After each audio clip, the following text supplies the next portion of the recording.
Αν θέλαμε να μιλήσουμε για το ζήτημα της πτώσης μέσα από κείμενα σημαντικά, τότε ο Ρωμανός ο Μελωδός θα ήταν ένα χαρακτηριστικό παράδειγμα για να μας βοηθήσει να καταλάβουμε θεολογικά το ζήτημα, έτσι ώστε να βρούμε τον ηρμό που οδηγεί στον σωτηριολογικό λόγο. Λέει συγκεκριμένα στο πρώτο κοντάκιο, όχι ο ίδιος, αλλά βάζοντας τους ίδιους τους μάγους να απευθύνονται στην Θεοτόκο ως εξής.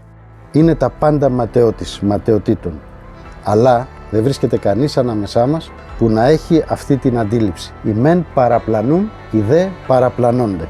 Γι' αυτό λέει, Παρθένε, να είναι ευλογημένη η γέννα σου, με την οποία λυτρωθήκαμε όχι μόνο από την πλάνη, αλλά και από τη θλίψη.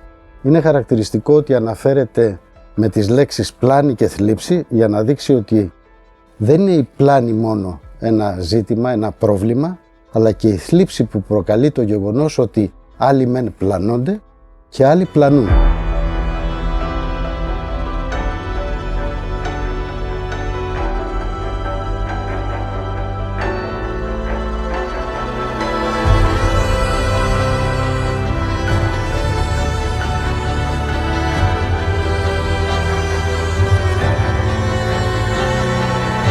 Ο Ρωμανός ο Μελωδός κάνει το εξής, φέρνει πολλές εικόνες μέσα στο ποιητικό του έργο και αυτές γίνονται χρήσιμες στους πιστούς ώστε να τις κουβαλήσουν στη μνήμη και να λειτουργήσουν αυτές διδακτικά στο εκκλησιάσμα. Σε κάποια στιγμή η Παρθένος, εκεί που κανακεύει το βρέφος, όπως λέει ο Ρωμανός, μάλιστα το βρέφος που μόνη έφερε στον κόσμο, δεν αφήνει έξω από την δραματική του ποίηση το γεγονός της Εύας.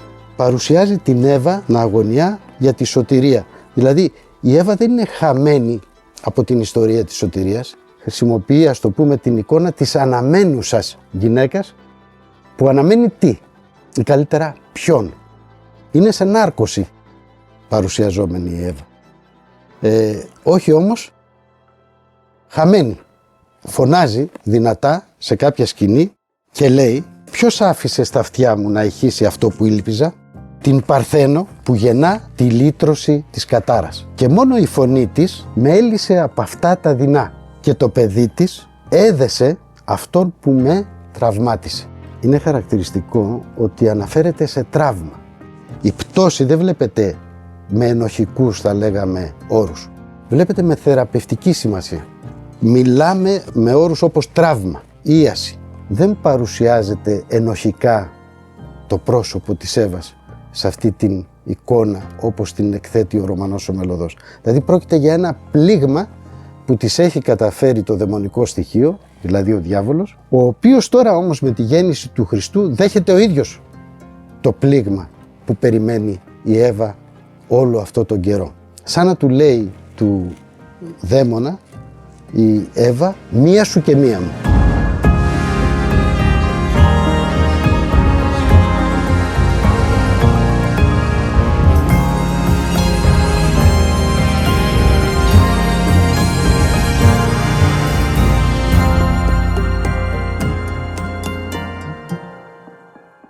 Εδώ η Εύα στο ρωμανικό κοντάκιο προτάσει το εγώ της.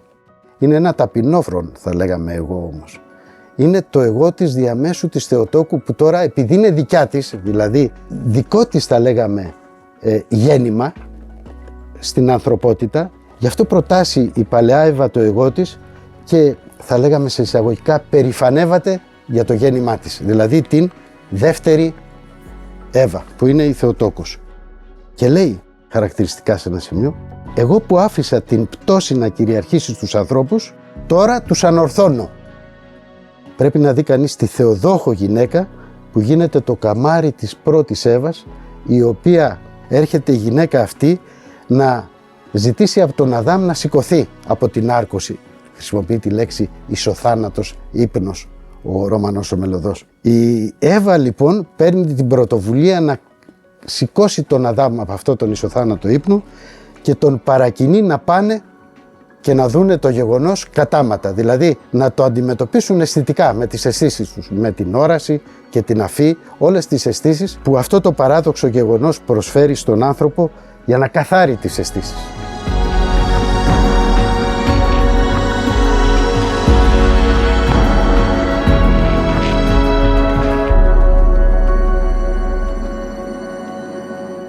σε κάποιο σημείο, αφού έχει παρακαλέσει η Εύα τον Αδάμ να ανασηκωθεί και να πάνε στη φάτνη, λέει ο Αδάμ, αναγνώρισα γυναίκα την άνοιξη και αισθάνομαι τη χαρά από την οποία κάποτε εκπέσαμε και βλέπω τον παράδεισο νέο να φέρνει στους κόλπους αυτό το ίδιο το ξύλο της ζωής, το οποίο κάποτε το συνόδευαν τα χερουβίμ ώστε να μην τα αγγίξω. Αυτό λοιπόν το ανέγγιχτο το βλέπω εγώ να φυτρώνει. Θα δείτε την λέξη παράδεισος, άλλος, νέος. Ποιος όμως? Η Παρθένος είναι ο νέος παράδεισος. Επομένως η Θεοτόκος γίνεται για το Ρωμανό το καμάρι της Εύας.